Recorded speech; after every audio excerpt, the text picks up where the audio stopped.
สบายดีพี่น้องป้าทุน้องรถเพิ่นคือได้หมู่หาบน้ำลายแท้นี่เป็นเลยนักอยู่บ่อ๋อพี่น้องพุ่นน่ะหาบน้ำเสื้อคู่ดำพุ่นนี่แห้งเต็มกระทังสีเลยโธ่พี่ลึกแท้พุ่นนี่เด้เป็นคนตักหมู่น้องรถคือกันบ่โอ้มาซอยเพิ่นเพิ่นมาซอยน้องรถเพิ่นพี่น้องสบายดีสวัสดีเปิดทุกคนเด้อเพิ่นสิเต็มเฮ็ดเพิ่นเลยเด้มื้อนี้คือว่าตักน้ำหลายถังแท้ไม่ใหญ่เพิ่นก็หากะมาเว้ยพี่น้องเพิ่นก็มาเบิ่งร้านตักน้ำคือกันเด้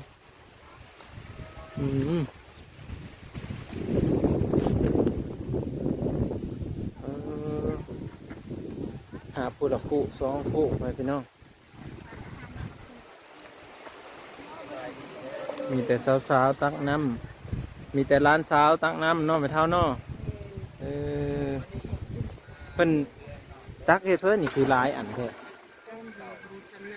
โอ้เพิ่นสิมาทางน้ำมีข่าวดีเนาะโอ้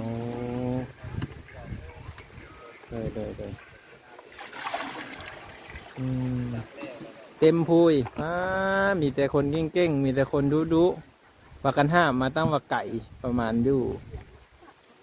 100-200 เมตรนี่แหละเนาะแต่ว่าหาบเสื้อทั้งสีเยอะๆพี่น้องเอ้ยนี่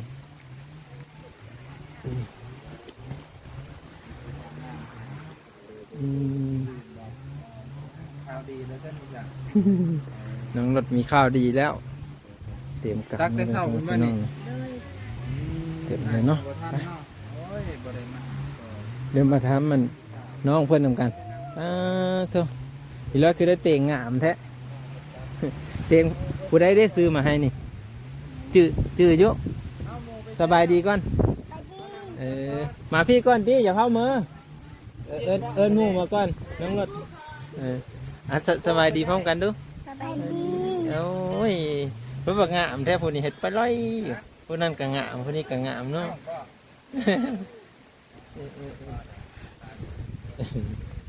มาพี่มานั่งอยู่เตงพี่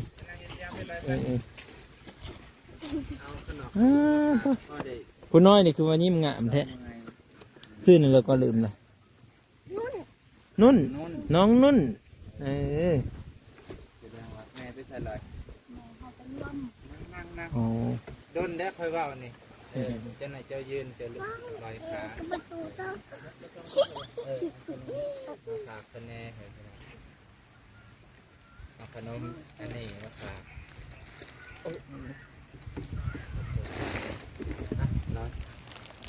ดูของฝากของต้อนแกะปั่นหมูน้ำเด้อหมูเพิ่นกะหาบน้ำแต่เศร้านี่เลยบ่คนนั้นจนเหือออกคนเราหาไปทางแล้วหาบกระทังเลยได้เต็มทั้งเลยโอ้ว่ะสมกับคุณใหญ่เลยแม่นแม่คนเลยกินรสเลยกินรสไม่ต้องอายเลยกินแบบแซ่บกินแบบธรรมดากันเองเลยแซ่บไม่ต้องอย่าให้เป็นแบบสภาพ ได้ทางหลังนะเอาเฮ้อน้องนะฮะกินไม่เลยบ่อยากบ่ยันเขียวแม่บ่อยากบ่กินขนมนี่เด็กเศร้าเมื่อยได้น้องเด็กเฮามันไหมมันไหมนะเจ้าคือหน้าตาจะคล้ายกันกับคนนี้บ่คล้ายกันเลยได้พี่น้องรักรักอันนี้น้องรถอันนั้นน้องรักคนนั้นห้องเห็นอยู่ไม่ได้เข้าทั้งนี้เด้อเห็นห้องเหรอ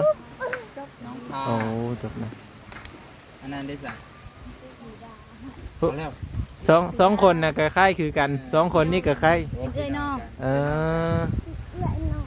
น้องกันผู้นี้ก็คือกันผู้นี้ก็คือกันผู้นั้นก็คือกันน้องเอ้ากับน้องรถน้องรัดเปลี่ยนชื่อแล้ววันนี้เป็นสื่อเลยมันเห็นมักก็กับทีมงานกำลังอันอาบน้ำเมื่อยให้เพิ่นนั่งเสมอก่อนกินได้กินเลยขนมกินเลยไม่ต้องเกรงใจไม่ต้องอายกินขนมตัวนี้ห้องว่าดีเมยแห้ง ผู้น้อยนี่เด้ไม่ได้ไปตั้งน้ำบ่ แม่ไปร่วมเพิ่นร่วมอีหยังเลย แม่ไปโลไม่เสือหึกินข้าวกับเพื่อเช้านี่กินข้าวกับหยัง ครับโอ้เพิ่นน่าจะเกี่ยวกับสินเดือ กินข้าวก็มี ว่านะ แซ่บอยู่บ่อืม ดีใจว่าสิได้เนาะ กินข้าวกับมีเพิ่น เอ้ย กำลังเป็นตาแผงเลยพี่น้อง ปกติได้ไปตักน้องดาน้องพาใจดีเนาะต้องให้น้องใจดี ตักน้ำมาเฮ้อพร้อม ตักน้ำให้พ่อเอาน้ำให้น้ำบ่ได้คิดขายังบ่เนาะ ตักช่วยกัน อ่า เป็นเพื่อนกัน ด้วยใจแบบล้วนๆว่าอยู่คนบ่คือเขตแถวนี้เนาะ แม่น คนทางไหนเลยเจ้าคนทางไหน อยู่บ้าน บ้านดีใจกัน ว่าบ้านนี้บ่ อ๋อ ว่าในว่าคนทางอื่นคือแบบบ่ฮู้ภาษาเราถึง อืมโอ้เหมือนกันแต่ว่าคนแบบซีซันนี่ยังมีคือทางนี้เนาะ หน้าตาบ่คือคนทางนี้ แต่ว่าแนวเลยกับแนวแหละจะคล้ายแบบน้องรถเลย อืม เออ ตัวจ้อยคือกัน จ้อยคือกันคิดว่าพระแพทย์เลยได้หนี จักปีแล้วคนนี้ฮะ 16คนนี้เด้ 15 16ได้เลขกันคน ใคร ละ กับลินน้อง อืม อืม ตื่นกันคนละปี แต่น้องรจนาจะสูงกว่าแบบ แม่น แม่ สูงซ้ำกับอันบุญมาว่าเนี่ยเนาะ มันมาก็สูงเนาะเห็นตัวจริงเนาะ แม่ สูงได้เพิ่นก็ได้ ยินดีนำเด้อสิได้นำบรรดาลเพิ่นสิเจาะมองได้ลอย ยังบ่ฮู้ ยังบ่ฮู้ แต่เพิ่นบอกว่าให้เจาะนี่นี่ เอา แต่คนผู้เจาะแล้วจะไปเจาะอะไร ก็ต้องยามเบิ่งน้ำเนาะ ได้จะเป็นกวดเบิ่งอีกเท่านั้นบ่แม่นสิ ยาลิงดิน บ่แม่นสิพุ่นบ่ร้อยพุ่น โหโหนนมันบอก เอาไก่อันไก่น้องนี่มีนาวฟาดกวดไปกวดมาไปพ่ออยู่พุ่นสิจังได๋ ได้หามมาพี่แล้วเนาะ บ่แล้วพุ่นบ่สิไก่นะ เอายินดีน้น้องเพื่อนเด้อพี่น้องเด้อเป็นกันสิได้ แสดงว่าวัน บาดาน เอาก็สิมาเบิ่งได้จะมาเบิ่งได้บ่าวบ่มีหยังซอยสิออกกำลังซอยดอกยกย่อนั่นนี่ คันว่ามาทันตักน้ำจังว่าเนาะว่าสิได้ตักน้ำซอย ได้ตักน้ำซอยแล้วบ่าวกับบ่มีหยังซอย ว่าสิมาแต่เช้าจะได้มื้อนี้ฮะแต่ว่ามาซ่าแน่จักหน่อย หนึงพอดีน้องเพิ่นก็ตักน้ำแล้วก็ดีใจเนาะดีอกดีใจน้องเพิ่นได้นำมาดาอากาศทายเมื่อวานนี้ว่าเพิ่นตักน้ำมาแต่ปูน เห็นเพิ่นหามน้ำอยู่แมันบ่ มาตักมาแต่บ้านหลังเพิ่นน่าจะได้ว่าไม่เท่า เห็นไม่เท่าไม่ย่าบ่ไม่ย่าเนาะ เนี่ยต้องแม่ละเนาะ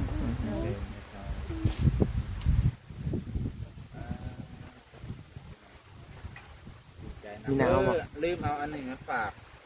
แม่นเพิ่นเด้บัด เห็นว่าหลอดไฟเสียก็ได้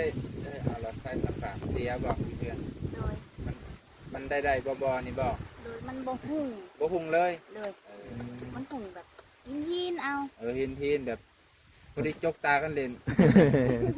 พอดีอันสิตักแกงก็บ่ถึกสิสดน้ำก็บ่แซ่บ เมื่อคืนนี้มีมันงมมืดเลยไหม่จักน่ะ เลย เอาไม่เห็นนงบ่าวนงจัดมาให้เลยดอกหนึงนะได้เลยก็เลยสุเพิ่นพากันมาตักน้ำซอยกันพ่อพี่น้องขันยามเป็นเวทเป็นงานในบ้านเฮานี่ซอยกันหมู่คู่ เลย เอาเป็นมาซอยกันเนาะก็ถือว่ามีแต่หมู่ดีๆอยู่ได้แบบนี้หันพี่น้องเนาะหมู่ดีๆหมู่จบๆมานะ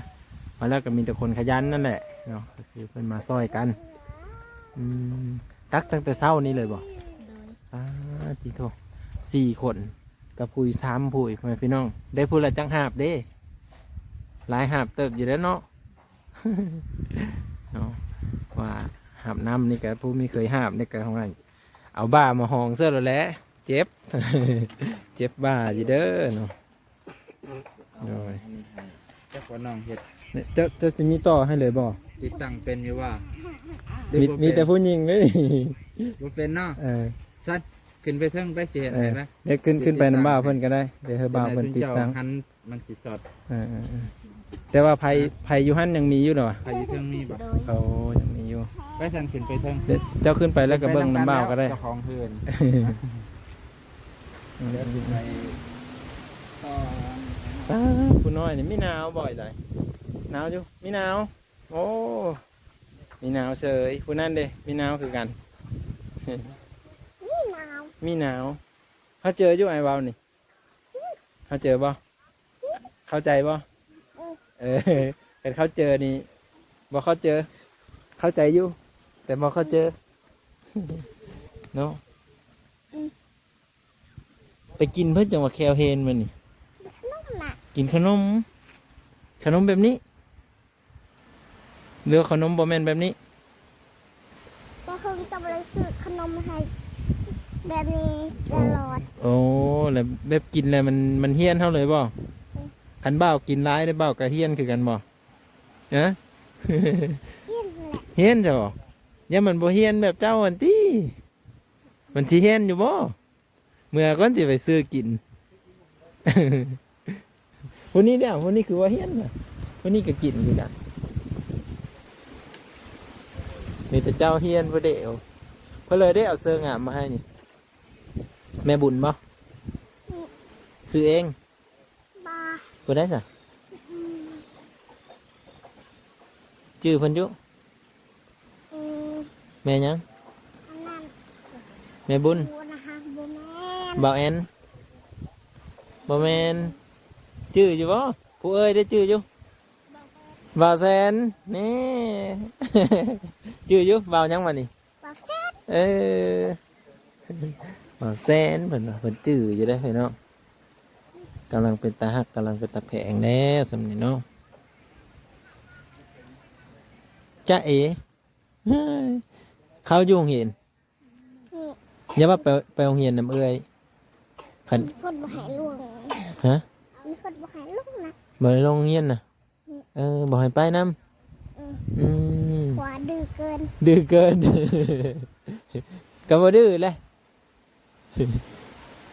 ไปโรงเรียนได้ฟ้อนได้เต้นอยู่บ่ อือหือก่อน โมคือกัน หมู่กันหลายบ่เจ้าไปนำเอ้ย เออ อืมมีบ่โรงเรียนเด็กน้อยนี่กะ บอ บ่มี มีแต่โรงเรียนผู้ใหญ่ โอ้เนี่ยบัดเจ้าไปเด้อเจ้าสิไปเรียนบ่ได้ซะไปเลินน้ำเอ้ยซื่อ อืม ๆโอ้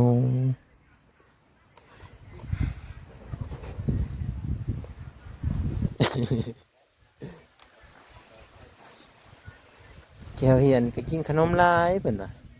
แต่หน้าก็กินน้อยหนึงเนาะลองตกเด้อลองตกเตียงเด้อ อือเอ้ยเพื่อนน่ะ เพิ่นกำลังต่อไฟอยู่เมื่อคืนนี้มืดบ่เมื่อคืนนี้บ่เห็นหุงเลยโอ้แล้วสิเห็นหุงอยู่บ่ ใจเปิดรังไข่ โอ้ ตัวนี้ตัวน้อยโอ้เปิดไฟตัวใหญ่กะหุงอยู่หุงน้อยหนึงหนาวบ่เมื่อคืนนี่หนาวอยู่ แนวเสียนเป็นสีตาย หนาวเส้นบืนๆเลย อือ โอ้อยู่กับเอื้อยบ่หนาวดอกเนาะตุ่มผ้าห่มกับบ่หนาว แต่บินฮอดเลยกะหมอกมาหนาวคือเก่า โอ้หมอกมาหนาวคือเก่าเลย ตุ่มผ้าห่มเลย เนาะ อาบน้ำได้อยู่ว่ามันหนาวแบบนี้ อันนี้ฮอน ฮ้อนนี่อาบได้ อาบได้ คันมันหนาวได้สะ อาบบ่ได้ หนาวอาบบ่ได้เฮ้ย พอดีเย็นเลยเนาะสะบั้นเลยแหล้วมันหนาว ใจน้องเพิ่นจะได้นำมาดาม แม่ เห็นนั่นนี่ก็เป็น เห็นแต่บุญหมาถ่ายอันยามานี่นั่งนำกันหุ่งแล้วบ่บัดนี้ โอ้มือแรงกะสว่างเนาะว่าต้องงมมืดอีกแล้วน้องรถเพิ่นพอยพี่น้องเอ้ยได้อันดอกไฟสว่างบ่าวนงจัดให้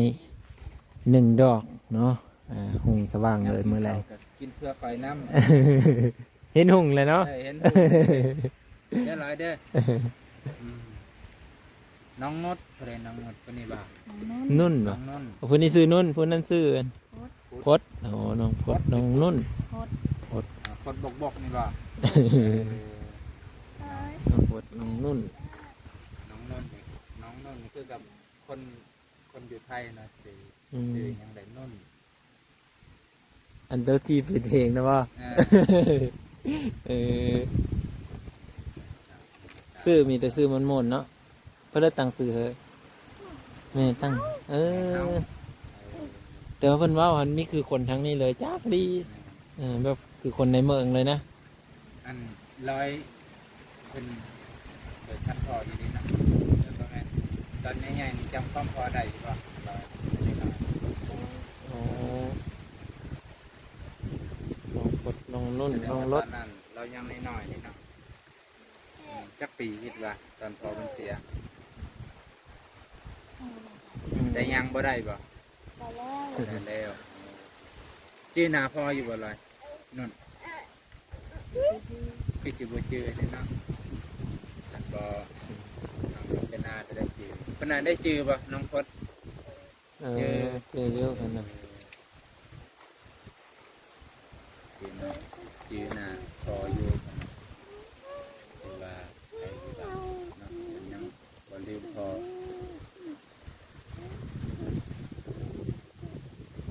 มีแต่มายินดีร่วมความยินดีแล้วก็เยี่ยมยามถามข่าวเพิ่นแต่เช้าก่อนบ้านก่อนเมืองเลยก็ว่าได้นี่ มาคนโน่นนี่ เออ พอดีเห็นน้องคนตักน้ำอยู่น้ำเป็นว่าสิเจาะน้ำบาดาลของเพิ่นเนาะ อืม มองเพื่อนเพิ่นกับมองได้คือสิปลูกให้แล้วแถวนี้บ่โอ้ อืม แถวคุณเนาะ เขาองค์เอง แถวองค์ อืม เอาเพิ่นสิมีข้าวดีเรื่องเฮือนเรื่องบอนอยู่เนาะเอา เดือนน้ำคิดว่าเพิ่นแปลงตัวนี้ให้บ่แม่นเนาะ เกิดสิเฮ็ดใหม่ เรื่องเสาดิค่ะโอ้เสามาแล้ว โมอะไรสาวทั้งคืนไอ้สาวหนึ่งโมโห บ่ฮู้เดี๋ยวแสดงว่าเสามาทีหลังเสาใหม่อืมทั้งเพื่อนทั้งน้ำบาดาลของน้ำเดี๋ยวแต่ว่าเพิ่นจะโชคดีดีนะพี่น้อง ยังเป็นบุญของเพิ่นเนาะบ่น้องเนาะ โดย ที่เพิ่นได้มีผู้รักผู้ใหญ่เห็นนะบ่ให้พี่น้อง มีสุรักเป็นอย่างอินดูเมตา อืม น้องๆนี่แหล้วดิสนเดียวคือกับบ่มี อืม บ่มีเสาหลักของครอบครัว อืม ตะกี้ยังว่ามีพ่อนี่บ่มีพ่อก็ อยู่ อาศัยแม่ แม่เนาะอืม แม่ก็เริ่มเฒ่าไปหน้าได้ร้อย มีแต่ เออ ผู้นู้นผู้อันนางรถนางนุ่นแล้วก็น้องอันผู้เลิกผู้หนึ่ง อืม ชื่อไม่ได้เลย โคตร น้องพดน้องนุ่นน้อง คน รถ นี้ได้สิเริ่มใหญ่ขึ้นใหญ่ขึ้น อ่า สิแทนแม่เด้อแม่เริ่มเฒ่าลงได้เออเฮ็ดเวียกแทนแม่ได้อยู่ดอกซำนี้น้องพดน้องพดน้องนุ่นอีกผู้หนึงเด้โอ้สามคนนี่บ่ สาม เออ ผู้หนึ่งกะแดง ผู้หนึ่งแม่เพิ่นอืม นะ สอง พ่อแม่พี่น้องเอ้ยสิได้อำลาพาจากแล้ววันนี้พอเพันยิ้มงามแท้ผู้ต่างกลางไงเนาะมีแต่ผู้งามๆเนาะสามเอ้ยน้องพ่อแม่พี่น้องเนาะเป็นกำลังใจให้เพิ่นเนี่ยเด้อเนาะเอาเจอซอยเพิ่นเนาะเพิ่นสิได้เฮือนหลังใหม่เนาะน้องรถเนาะโดยและก็มีน้ำบาดาลพร้อมพ่อแม่พี่น้องเนาะเป็นจังไดก็รอติดตามได้รับชมเบิ่งวิดีโอต่อไปเนาะก็คือเพิ่นจะสร้างบ้านแล้วก็มีน้ำบาดาลพร้อมทุกคนเนาะเดี๋ยวมื้อหน้าสิมารีวิวและอัปเดตให้เบิ่งอีกเนาะเราติดตามได้รับชมเด้อขอบเจอ FC ที่เข้ามาใหม่เนาะแล้วก็ทางผู้เก่าพร้อมทุกคนไปตอนนี้เขาก็เสียเบิ่งข้างนอกแน่เนาะตอนนี้จะเป็นเหินหลังเก่าเพิ่นเด้อตัวนี้เด้อเนาะและแม่เพิ่นก็มีอยู่แน่มื้อนี้เนาะแม่เพิ่นไปโหลมเนาะไปลมอยู่น่าจะอยู่ศาลาบ้านพุ่นแหละทุกคนทั้งคนก็จะเป็นนั่นบอนปลาไปเลยเพิ่นกับสิทางเลยเนาะเพิ่นเตรียมทางเตรียมอันนั้นไว้จุดกินยงกินเนื้อต่างๆเนาะทำความสะอาดเพิ่นก็ได้เตียงอันนึงทุกคนไปเอาระหว่างที่ได้จบเอาเพียงสำนีเด้อทุกคน FC เบิร์ดทุกคนที่เคารพและหักแพงนะวิดีโอหน้าพ่อกันใหม่พี่น้อง